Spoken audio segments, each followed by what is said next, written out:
(2020년 8월 19일) 아침 7시입니다. 어제하고 비슷한 시간에 또 잠을 깨서 저거 했는데 편지 찍는 건 좀 늦어졌습니다. 이런 사흘 전에 위독하다는 소식을 듣고 그런데 부인의 마지막 이렇게 남편이 많이 아프다고 이렇게 블로그에 글을 올려놨는데 이건 거의 마지막까지 갖는 모양이구나 하는 저 나름의 또 느낌이 있었습니다. 겪어봐. 간암이라고 그랬어요. 나이가 저보다 5살인가 6살 적은데 동국대학교 불교학과를 나온 사람이고 부인 아주 열심으로, 그리고 젊을 때 참 기운이 펄펄 날랐어요. 같이 일행들하고 강화도 마이산 넘을 때도 그렇고 설악산 88년 여름에 설악산 종주 등반을 하는데 그때는 야영과 취사가 다 가능했던 시절이라 그때 텐트도 얼마나 무거웠습니까? 그 시절 텐트하고 취사 도구들 다 갖춰서 짊어지고 가면서 본인 거 저 위에다 올려다 놓고 와서 여자 어부들 것도 전화를넣어주고 이랬었던 사람입니다. 작년에도 통화도 하고 그랬었는데 최근에 어디 경조사에 보면 안 보여서 뭔 일 있나 그러고만 있었더니 막 간암이 거의 말기 돼서 발견이 됐던 모양입니다. 오늘 어떤 분이 제 페이스북에 이 사람 얘기를 보고 자기 친정 아버지도 그랬다고, 간이 그게 덜 민감해서 발견이 늦은 모양입니다. 좀 조심해야 되겠습니다. 여기 사진이 잘 안 보일 겁니다. 88년 여름에 같이 설악산 종주 등반하면서 찍은 건데 그때 진짜 등산화, 등산복 이런 거 제대로 갖춰있던 시절이 아니죠. 보니까 맨 청바지 입고 저도 그런 면바지에 이래고 갔었습니다. 맨 뒤에 이 사람이 김영석 부부였었는데 부인입니다. 그때는 결혼 전이죠. 2년인가 3년 뒤에 결혼했습니다. 그렇게 가서 남의 다른 사람 얘기할 적에는 무상이잖아 이러는데 막상 저도 참 최근 몇 년 사이에 이렇게 가까운 늘 많이 잃고 나니까 좀 그렇습니다. 그래서 오후 3시 좀 넘어서 그 소식을 듣고 4시 다 돼서 방어질 또 열흘 넘게 수염을 길렀었으니까 수염도 깎고 4시 넘어서 방어질 출발해서 전철 타고 고대 안암병원에 가서 몇 시간 머물고다가 7시쯤 거기 도착했는데 그때 막 이제 있었던 병원에서 시신이 운구돼 와서 아직 빈소 준비도 안 됐었죠. 제가 나중에 또 후배들하고 소주 몇 잔 상가에서 마시고 나가서 밖에 나와서 또 셋이서 한번 소주 또 2병을 마신 것 같습니다. 열흘 만에 술을 마시고 집에 오니까 1시 다 됐었는데 그래도 오늘 또 4시 되기 전에 깼어요. 근데 지금 막 졸렸습니다. 그래서 아마 오늘은 경전 낭송도 쉬고 책도 그냥 부담 가는 책은 읽지 아마 읽지 못할 것 같습니다. 그리고 밖에 일 좀 하고 이러면서 지내야 될 것 같습니다.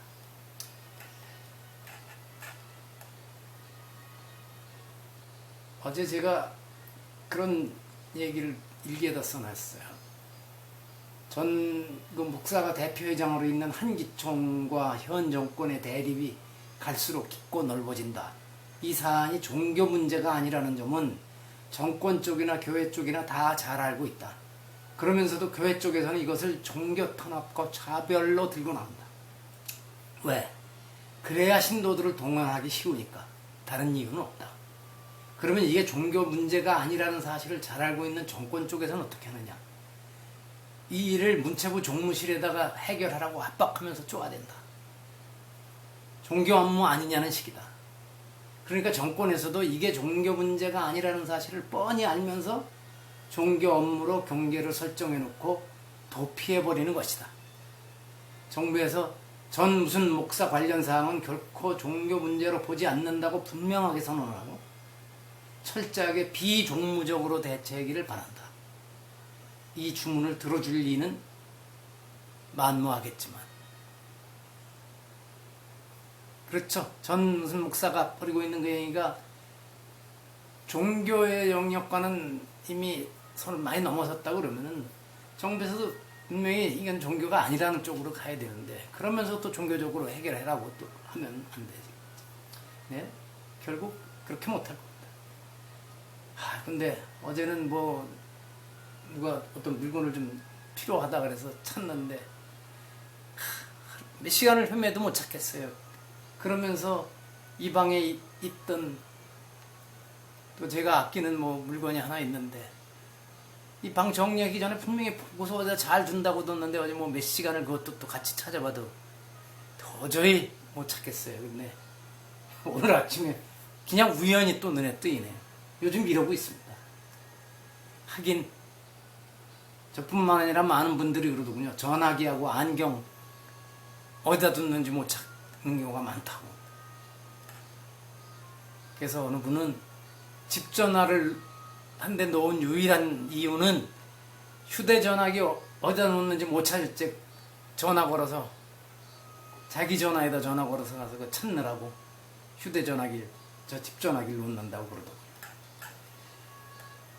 자, 이렇게 저거 하고요. 오늘도 쉬지 않고 영상편지 찍어봅니다. 128배째입니다. 제목을 강경책으로 민심을 얻을 수는 없다.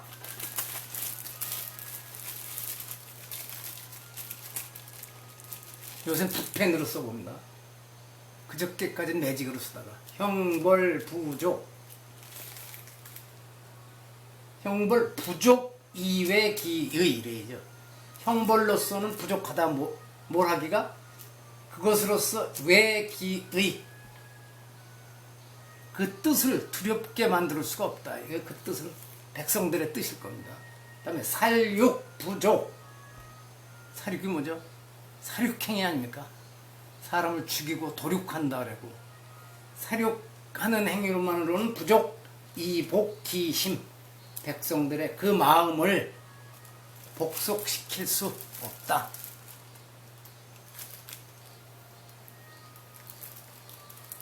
민주주의 시대에는 이 말이 안 맞을 것 같지만 형식상 민주주의 체제를 유지하고 있는 곳에서도 역시 권력을 잡으면 이렇게 형벌로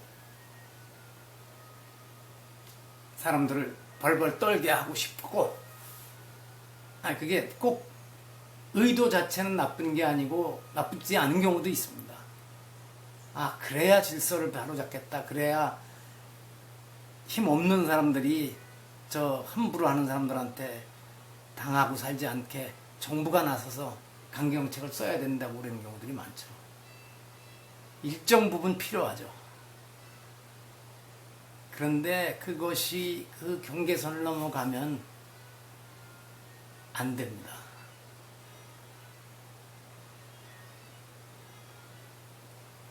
최근에 읽은 책을 보니까 우리나라에서는 지금 거의 사용이 안 이루어지고 있는 걸로 아는데 미국은 의외로 아직도 사용을 많이 시키고 있더군요. 각 주마다 조금씩 상황이 다르긴 하지만 특히 아직까지도 소수민족에 대해서는 더욱 그런 경우들이 많은 것 같고, 법 절차에서 사형으로 선고받는 경우가 비율이 훨씬 더 높더군요. 인과 그 남미 계통 사람들이. 하여튼 뭐 미국은 그렇답니다.